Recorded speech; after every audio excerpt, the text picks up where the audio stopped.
they do not exists, life will continue. This is a basic law. Actually, though, the thing that concerns us is not the survival or extinction of the macroscopic life of the whole universe, but that of our individual lives. In other words, what we really care about is, am I going to die forever?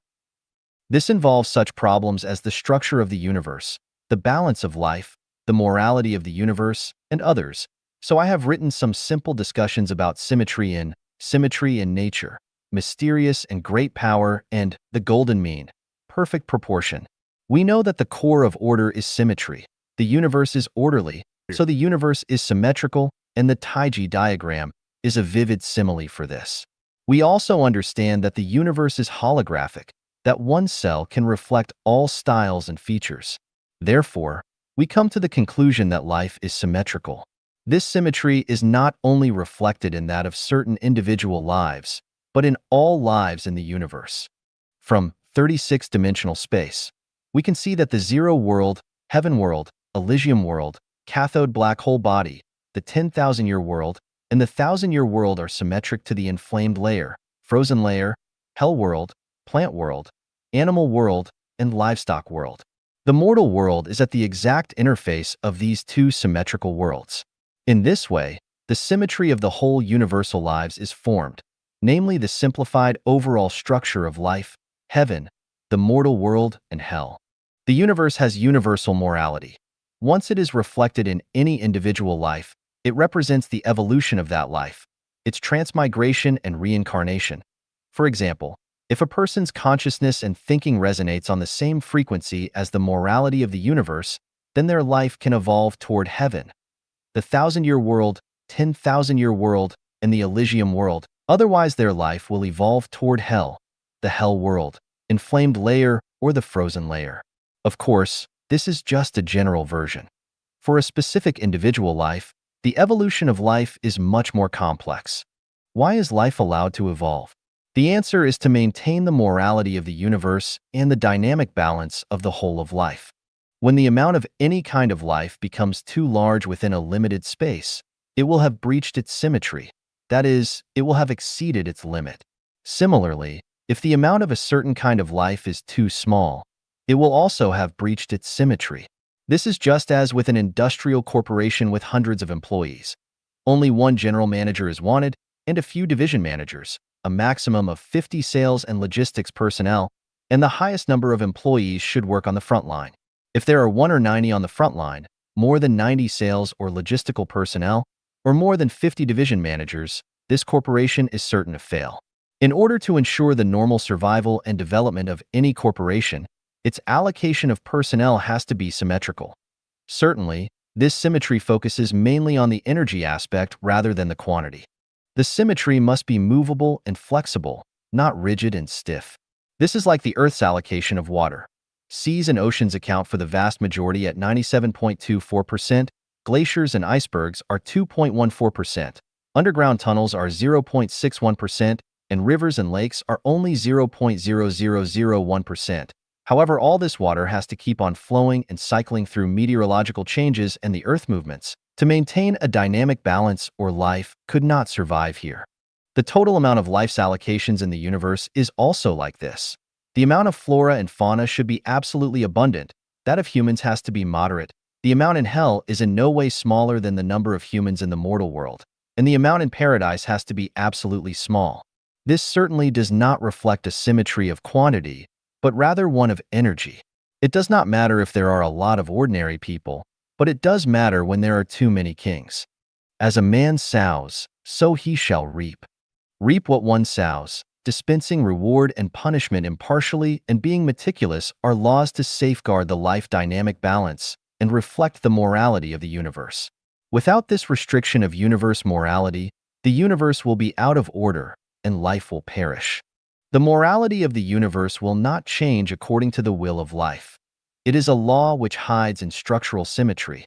As long as the universe exists, then too does its morality, and as long as it does, life will remain imperishable. This is another law of the eternity of life. Now, let us look at the quantity of life in the universe. In the introduction, I talked about the birth or origin of life.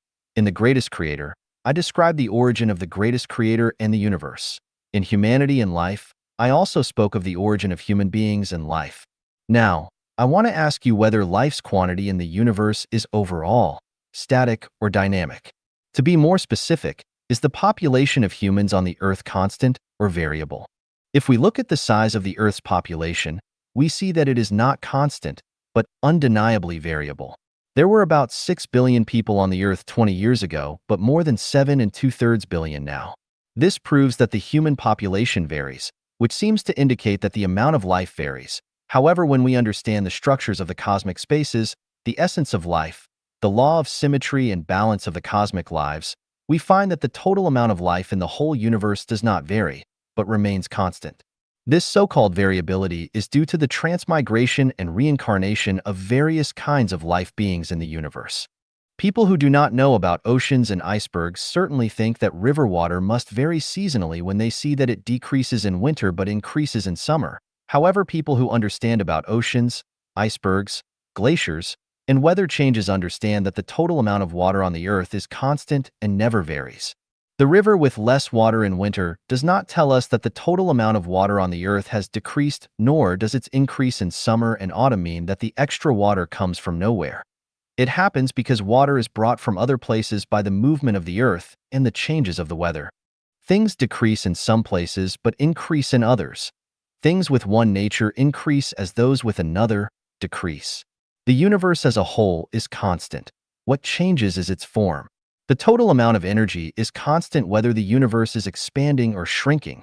Otherwise, the law of the conservation of matter that we learned as young children would be violated.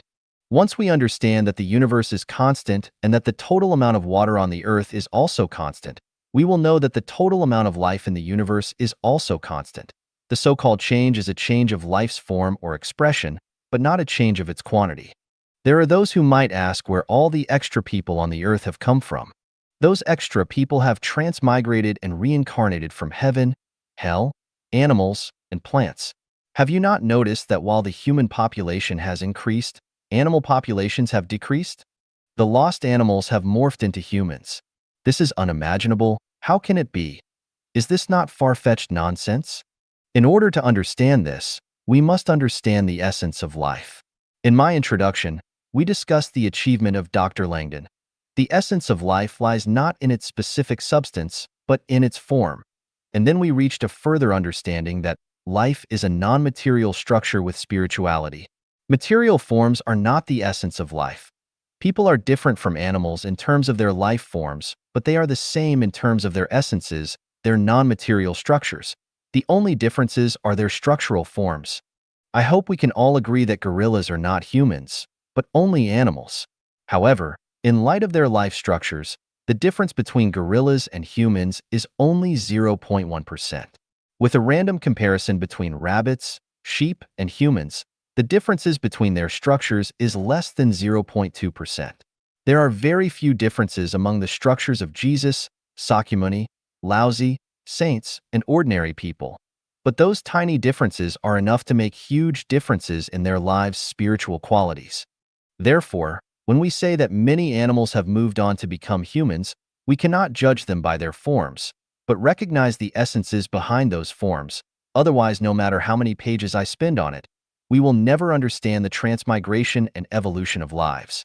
So, according to that transmigration and evolution of life, it is imperishable, and this is another law about the eternal nature of life. Please refer to the evolution of life. We must now put forth this question. Since the total amount of life in the universe is static, then the increases and decreases of some species are the consequences of the opposite happening to other species. What about the situation in which a life is cloned by scientists? Does this prove that the amount of life can be increased artificially? Yes, cloning does increase the amount of life. Take humans, for example. Human bodies consist of trillions of cells. The universe is holographic, and so are human bodies. A person can be cloned from any cell from any other person. Besides, the consciousness of life is rooted in its structure. As long as the structure does not change, the person cloned can possess the consciousness of the original person. Here comes a dangerous signal that cloning violates the natural and moral laws of the universe and destroys the symmetrical balance of life directly. Once it gets out of control, disasters will come in rapid succession and people will face catastrophes. In fact, catastrophes are not far away because of people's intelligence and wisdom. Taiji Celestial once asked me where the thousand-year world animals come from. My answer was that they are also life and also need to face transmigration and reincarnation. The difference is that their lifespan is 10 times longer than their equivalent species on Earth. People in the mortal world can be reincarnated as animals in the thousand-year world if they had good life qualities while they were here because animals in the thousand-year world live better lives than people in the mortal world. Some might ask whether the total quantity of life was determined in the beginning or if was capped after some amount of time. We all know that both the universe and life had their own origins. Since there were starting points, then the total quantity of the cosmic lives could not have been determined at the beginning, but gradually grew. After the birth of the greatest creator, he created symmetric gods with yin and yang.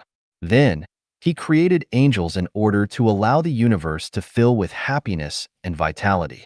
These angels were divided into super celestial beings and Buddhas for the influence from the yin and yang gods. After the division of super celestial beings and Buddhas, in order to make them enjoy the joy of creation, under the permission and acquiescence of the greatest creator and the leadership of the gods, angels began to create lives, especially human being, according to the life blueprint endowed by him. However, because of the shortage of lower-level spaces of life, this creation destroyed life's balance of symmetry. He then implemented two great life extinctions events on the earth in which most lives were transferred to the yin world, the hell world. In this way, many lives were treated unjustly, so in order to balance things out, the greatest creator created the thousand-year world, 10,000-year world, and Elysium world. Since then, the quantity of life in the universe has reached its limit, and thus its total quantity was strictly determined. After this, Sakyamuni and Jesus were sent to the mortal world to educate people. Prophet Muhammad, PBUH, also received his divine oracle and traversed his own journey to guide people from their respective factions toward heaven. Humans have three origins, and this is why there are three major religions: Buddhism, Christianity, and Islam. The differences in the doctrines resulted from the different origins of their lives.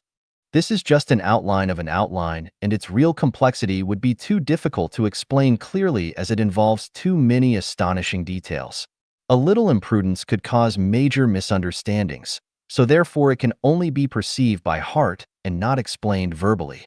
Scientists are taking efforts to establish a unified field theory of the universe while the gods are endeavoring to establish a unified perspective theory of human beings. Both groups are trying to unify all the inharmonious elements into the harmonious way of the greatest creator, which is why phenomena such as angels descending to the earth, Martians coming to save the earth, New Age concepts, and others are appearing. The birth of life genuine is a part of this general trend. Those with clairvoyance can smell the era changing from life genuine. Because of this, all religions except for the three listed above are heterodoxical because of their false sources and should cease their activities and disappear automatically. Owing to the different doctrines and unconquerable qualities of these three, they should compromise with each other and gradually blend together in order to safeguard the harmony of cosmic lives. In the eyes of the greatest creator, all lives are equal and share the same opportunity.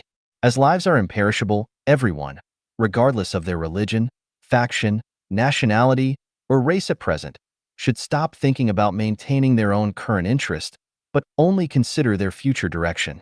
Life has spirituality, consciousness, reaction, and emotion, but its spirituality comes from life's origin, the psychic energy of the greatest creator, which is also the Tao in Laozi's Tao Te Ching. Tao is the blood and vitality of the universe. It runs throughout all time and space and exists in motion and variation of all material and non-material beings. As long as the greatest creator exists, Tao works. As long as Tao exists, life is imperishable. Even if we wanted to end our own life, it would be impossible. We could only kill our physical body, but we could never kill our life because our life and Tao, the psychic energy of the greatest creator, are integrated. Owing to the eternity of Tao, the life attached to it is imperishable. This is another law of the eternity of life. Finally, let us look at whether or not the non-material structure of life will ever be faced with extinction. As we know, only energy that is attached to a structure can form a shape and play a role. We grow from germ cells into adults with complete organs and limbs under the absolute determination of the energy which attaches itself to our life structures. Without these life structures, energy could only remain energy forever with no way of becoming constituent parts of human bodies. We can imagine that if these germ cells were divided continuously, they would eventually enter the domain of quantum mechanics and superstrings. With a further step, they would enter the dimension of the spirit and consciousness, which are non-material. All material with forms in the universe are ever-changing and able to disappear, but spirit and consciousness are not. We always say that deities lurk 1 meter above our heads, but who or what are these deities? They are non-material and intangible. Although intangible, they are substantive and will never disappear. Each material has a structure and each non-material also has one. As a result, since non-material structures cannot disappear, then these non-material structures of life will never do so either. This is another law of life's eternity. In summary, life is eternal for the following 5 reasons. The universe is eternal. The universe's morality is eternal.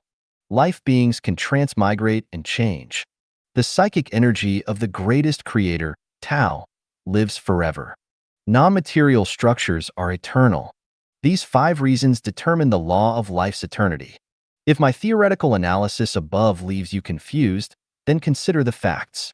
What facts? From the research reports of near-death experiences and the records of reminiscences about previous lives, one can understand that life is eternal. If you have not read about them, you can still sense and feel them in your dreams. In conclusion, life is eternal. 生命的灵光与色彩 The spiritual light and color of life. Xiefeng, January 18, 2007. Translated by Transin. Both the material and the non-material show light and color. Everything in the universe has feelings and psychic energy. Life is a non-material structure with spirituality, and every light and color is the result of its structure. Although both life beings and non-life beings have spiritual lights, those of life beings possess initiative, whereas those of non-life beings only reflect light from spiritual sources. The lights and colors of materials are visible, but the lights and colors of non-materials need to be experienced with spiritual perception. The stronger that a vitality is, the richer its color will be, and the brighter its radiance becomes. The spiritual light of a life has color which is determined by its non-material life structure. Life has levels. Although different levels of it may embody the same spiritual lights, their colors are quite different. Strong or weak of spiritual lights just indicates life beings waxing and waning, not their qualities, whereas their colors indicate their qualities, not their strengths or weakness. People can be divided into ignorant persons, laity, mortals, sages, and celestials. Celestials include saints, lofty people, and pure people, but also goblins and devils. This kind of classification is not based on the external characteristics of life beings, but rather on their intentions and qualities. Just as with diamonds, rubies, sapphires, opals, olivines, moonstones, aquamarines, tourmalines, amethyst, and other gemstones. All of them are stones, but their structures and qualities vary. Everyone has their spiritual light. Those of ignorant persons, laity, mortals, and sages are relatively weak, while those of saints, lofty people, pure people, goblins, and demons are much stronger. Ordinary people's spiritual colors are flat. Those of immortals are bright and intense. Generally speaking, ordinary people's spiritual lights are white with faint light, like a mass of vapor, but sages are faint-colored, which are often changing. With the perfection of structure and the purification of quality, the spiritual lights gradually show into a fixed color. Saints, lofty people, and pure people show colors of red, yellow, and purple. Goblins show blue and green. Devils show black. Buddhas, including super-celestial beings, show a wide spectrum of 7 colors. As spiritual lights belong to the non-material, they are invisible to naked eyes and are only visible to those with Buddha eyes. Generally speaking, Auspicious lights indicate the life quality of heaven, whereas dark or absent light indicates one of hell. We can sense invisible, spiritual light and color when we socialize with others. If we feel fresh, open and clear, bright and beautiful, happy, warm, cheerful, inspired, and safe when reading someone's aura or articles, then this person's spiritual light is auspicious. If we feel pain, oppression, heaviness, discouragement, are unsettled, and feel negativity, depression, and worry, then this person's is dark. To make your spiritual light become more auspicious, you must perfect the non-material structure of your life. The more perfect it is, the more auspicious it will be, and people will sense your degree of perfection. If our consciousness is clear and ordered, then colorful light will show. If our consciousness is disordered, then colorful light will not show. We can be enlightened from a magnet or from ordinary iron. The former has polarity, the latter does not. The difference between them lies in the arrangement of their molecules. The former is orderly, the latter is not. Of course, our environment can inspire us as well. Just as when we go shopping, some shops are clean and tidy, bright and lively, and welcome us inside, while others are disorganized and gloomy and make us feel oppressed.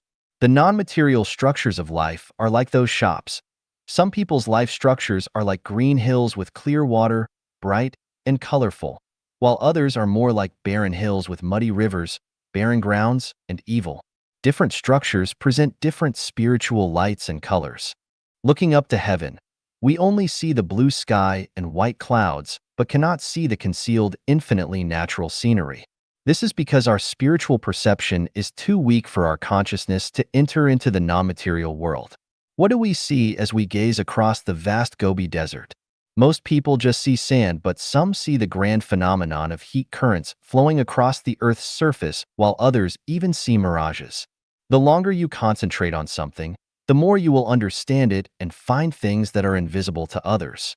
I hope that everyone glows with auspicious and colorful spiritual lights and that everyone will see them. 生命的生死新概念 New understanding on the life and death of life. Xiefeng, April 3, 2011. Translated by Transin. The issues of life and death with regard to life do not exist. The only issue is that of conversion. So-called life and death are only false appearances which have mistaken the existence and disappearance of the carriers of life for those of life itself. It is a misunderstanding of life to say that it is born or dies. Since people do not understand the whole truth of life and its length, they define it mistakenly by way of their limited vision. Morning bacteria have no idea of the first and last days of months. Cicadas are unaware of spring and fall. Bacteria that emerge in the morning and die in the evening have no experience of what days are like. Cicadas that are born in spring and die in fall cannot understand the passage of seasons. Butterflies who fly and dance among flowers will never know the existence of winter. Humans cannot see the past or future, so humans always measure the length and depth of life against the more transient life. How do we react to morning bacteria saying that there are no dark nights? What do we think when cicadas say that there is no spring or fall? How do we feel when people tell us that there are no previous or future lives? People often talk about life and death by saying that someone is born or has died. Actually, what they refer to is only the birth, growth, and death of their flesh, the carriers of lives, not their life. Therefore, it is necessary to redefine the life and death of life. A person's downward conversion from the human world to a lower life space is death. A person's horizontal transmigration back to the human world is half death. A person's upward conversion from the human world to a higher life space is life. More specifically, a person is dead if they transmigrate to the plant world, the animal world, hell, the frozen layer, or the inflamed layer. A person is half dead and half alive if they transmigrate back to the human world. A person gains life if they advance toward any of the 3 levels of heaven, the 1,000-year world, the 10,000-year world, or the celestial islands continent of the Elysium world. It is up to everyone to choose for themselves whether they go to death, half-death, or life. Hence, we can see that some people are marching downward, some are lost on the road, and some are proceeding to a more wonderful rebirth. 答复王神医关于灵魂的咨询 What is soul and the features of souls? A reply to the consultation on soul from Dr. Wang. Xiefeng, October 11, 2006. Translated by Transin. Let me introduce Dr. Wang Rongquan of One Clinic of Jiuquan City, Gansu Province. He acquired the nickname of Miracle Working Doctor from his noble medical ethics and strong healing skills. I had the honor of meeting with him in June of last year and witnessed his method of treating patients, which was truly quick and efficient and priced fairly and reasonably. Humility and open-mindedness are commonalities of all wise people, and Dr. Wang is no exception. Both of us were sincerely impressed after our brief conversation, and I entertained a couple phone calls from him, including one yesterday morning concerning the question of souls. I posted my understanding of souls below for him to read when he went online. At the dock, we can often hear someone shouting, "Look, the ship is coming." Standing in the station platform, we can hear someone saying, "The train is coming." At the airport, we say, "The plane is taking off." The question is, what commonalities do ships, trains, and planes all share? Can any of them come and go by themselves? Certainly not. The reason that they move about is that they have souls, which control them. People. Without people, they would be nothing more than structures of energy and aggregates of matter. A daughter said to her mother, "Look, Daddy is coming home." A passers-by shouted in panic, "Run! A vicious dog is running this way." A young girl cried to her older sister, "My rabbit ran away." We need to ask what trait the dad, the wild animal, and the rabbit share. Why can they move? And why are they no longer able to do so when they die, but their legs, vital organs, and heads are still there? The reason is that they can only move when souls inhabit their bodies. After their souls leave them, they are no longer able to move even though their physical structures are intact. They become the same as those ships, trains, and airplanes without people. So, the physical structures are nothing more than aggregates of materials formed by energy attached to them. They are vessels. The driver of the train gets off and leaves it motionless and dead, but the soul of the train, the driver, is not dead. Just as a soul leaves its flesh motionless and dead, but the soul of the flesh does not die. The Western research of near-death and numerous instances of reincarnation tell us loudly and clearly that human souls still exist after their physical deaths, and that they can find other carriers to continue to exercise their missions, just as drivers can replace cars and continue driving. Many people have witnessed the phenomena of soul infusion. Very normal people's voices change suddenly along with their pronunciation and intonation, and they say something very strange, but have no idea why. This proves that another soul has expressed itself by borrowing this carrier. Many people have such experiences in which they clearly perceive that other persons are talking to them in their minds, and they can even remember and write down what they tell them. Jane Roberts, Seth, and her receiver, who disseminated New Era information, and Neil, the author of Conversations with God. Their behaviors have proved the independent existence of souls, but what exactly are they? The answer is that souls are non-material structures with spirituality and share the following 8 basic characteristics. Souls have spiritual nature and are alive. Souls are non-material, invisible, inaudible, untouchable, and immeasurable in the material world. Souls are weightless. Souls are consciousnesses. Souls function in the material world only when they are attached to specific carriers. Souls have memory. Souls have regional properties. Souls can penetrate and enter any substances from their gaps like beams and waves. Souls are consciousnesses that contain psychic energy but are not the psychic energy themselves. The psychic energy is the source of life and is found everywhere in the universe, whereas souls are just small psychic energy regiments. Not only can souls take people as their carriers, but they can also inhabit other animate and inanimate objects such as houses, vehicles, computers, trees, stones, and so on as their carriers as well. Whether souls go to heaven, hell, or back to earth depends on their contents, namely their consciousnesses. The reincarnation of souls abides strictly to the management and arrangement of Tao. All the reincarnations of souls must pass through the continent for 3 realms lives to pass through. This is a filter with different densities at different layers through which the souls will enter their corresponding spaces. In Life Echanuan, We usually identify consciousnesses instead of souls for easier understanding and refinement. 梦境和生命空间 Dream World and the Space of Life. Xiefeng. August 15th, 2017. Translated by Treasure. Suppose that you could either sleep and have a wonderful but illusory dream for 80 years, or that you could study, work, and struggle in reality for the same 80 years. Which would you rather do? Enjoy the unreal dream or struggle through reality? It is the same 80 years. What is the difference between the real and the unreal one? Are both not experiences of life? To life, there is no real or unreal problem. Where were you when you were dreaming? Is everything in a dream not our reality? Is the feeling in the dream not real? Are the feeling and experience of annoyance, worry, joy, and fear not the same as they are in our reality? Actually, life is also a dream. However, our thoughts corner us stubbornly in a supposed reality and we ignore the other space of life. Human lives die, but life does not. Life will continue to live on in a dream without a body. The point is, which dreams shall we dream? Pleasant ones or nightmares? The space of life is infinite, and the time of life is also infinite. Everyone dreams. What happens in those dreams? It may be unthinkable and unimaginable, but you can reunite with dead loved ones, allow yourself to fly, miraculously transform into things and situations that you long for, and you may even make love in your dreams, and the feelings of making love in dreams are more intense, comfortable, unforgettable, and impressive than of those in reality. What is unimaginable in reality can be realized in dreams. You can even attain magic powers and spells. Why not live a wonderful dream? What matters is how we can make long-term wonderful dreams. Associated with our consciousness is the ability to have a nightmare or a pleasurable dream. All the situations and scenarios in our dreams are created by our consciousnesses. In other words, they are related to the qualities of our lives.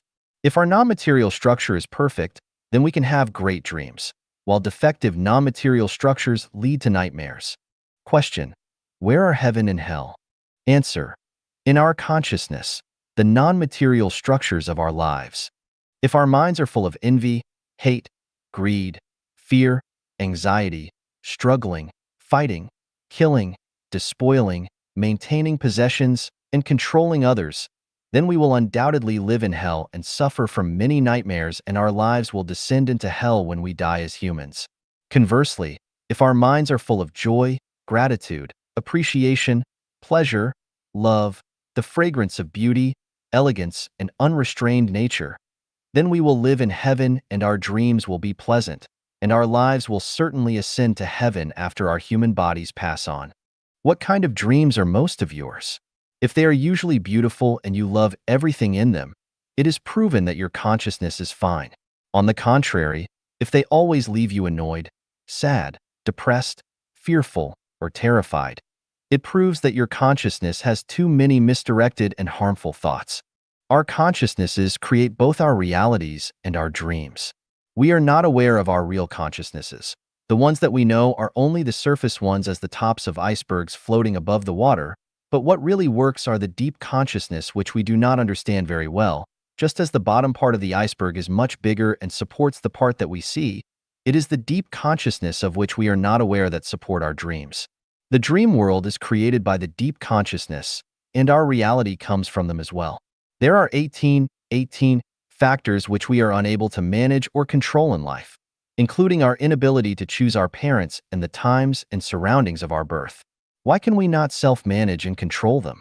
Simply, all is controlled by the deep consciousness, and just as in the dream world, we are unable to manage or control anything. The deep consciousness connects with Tao. It is dominated by the universal laws and rules of life, such as the laws of causality and of attraction. Retribution will come from the law of causality, while checks and balances will emerge from the law of attraction. Thus, everything becomes very complex, but meticulous and without any loopholes. It can be concluded that it is easy to reach hell but harder to enter heaven than the proverbial camel passing through the eye of a needle. There is the rub that it is difficult to remove the bad factors in the deep consciousness or to clean the clutter from the passage of life. If those bad factors in the deep consciousness can be removed, and if that clutter can be cleaned, then all of your dreams will be great ones, and you will ultimately ascend to heaven. 解说灵魂的地域性 Explaining the regional properties of souls. Xiefeng. October 16, 2006. Translated by Treasure. Number 7 of the 8 features of souls describe their regional properties. But what does this mean? It means that all souls are bound to reincarnate into those places and cultures where they are most familiar. Black people are bound to reincarnate into black, white people reincarnate into white, and yellow ones into yellow. Japanese individuals usually reincarnate into Japanese cultures, Chinese into Chinese cultures, and Indians into Indian cultural environments. Why is this so? It is because of the structure of life. Water droplets fuse together easily as they also do with milk, but they will never fuse with oil. This is a characteristic of their structures. The apple never falls far from the tree, and so it is with souls because one only feels safe when they are in a familiar environment. The size of a soul world is proportional to the content of its soul. People who live in remote villages all their lives will reincarnate into those same villages because their souls only know those contents and nothing else. The structures of their lives are only in accordance with life in those villages. Structures have attractions, like birds of a feather flock together, and similar structures attract each other. Europeans rarely reincarnate as Chinese because the cultures there do not conform to their soul's contents. They lack gravity to them, or it is far less to them than that of their original culture. Anyone who lives in a strange place within an alien culture will feel out of place, lonely, and eager to go home. Going home is every soul's wish, but where is home? The most familiar place is one's home, and home is one's most familiar place. This is to say that souls have regional properties. Generally speaking, one will usually reincarnate into a place that is most familiar to them. We have never heard of a Tibetan living Buddha coming from Africa or Europe. According to the above principle, souls should reincarnate into their own families, and this would prove the regional property of souls. So why do some people reincarnate into places far away? This question involves their carriers of life. Souls are spiritual entities which can only function when they become attached to physical bodies. When one dies but no carrier is available from within their immediate comfort zone, then they will have to find a carrier from within the smallest possible radius of that place. Therefore, if one wants to find their late relative, then they should search within a radius of 10, then 20, then 50, and then within 100 kilometers of their home to find a family that has been blessed with a newborn child soon after their relative's passing. They can then check the birthmark of the child, or sense of the child by their hearts of whether the child is the reincarnation of their departed loved one. Of course, if their relative has gone to heaven or another space, then they might never be found. Some people may not accept the concept of souls' regional properties, though they can be verified thusly. Everyone's dreams reflect the contents of their souls, then would the vast majority of Europeans dream of Asian or African people when they sleep? Of course they would not. Even if one lives in a foreign society now, the frequency of foreign people appearing in their dreams will be low, unless in the next lifetime will some fragments emerge in your dreams. This can raise a great mystery of life. Where do we go in our afterlives? Consider that if no relevant familiar images of heaven fill your consciousnesses, then how could you go there? The truth is that this would be impossible because the transformation of life is subject to strict and meticulous management and the restraint of Tao, which is a scientific system. If you hope to go to heaven but know nothing about it, or are only minimally aware of it, then your soul would be totally unprepared to go there. If you know and understand the guide, then you could find him easily. If not, then it would be much more difficult. And if you have no concept of him at all, then you would not recognize him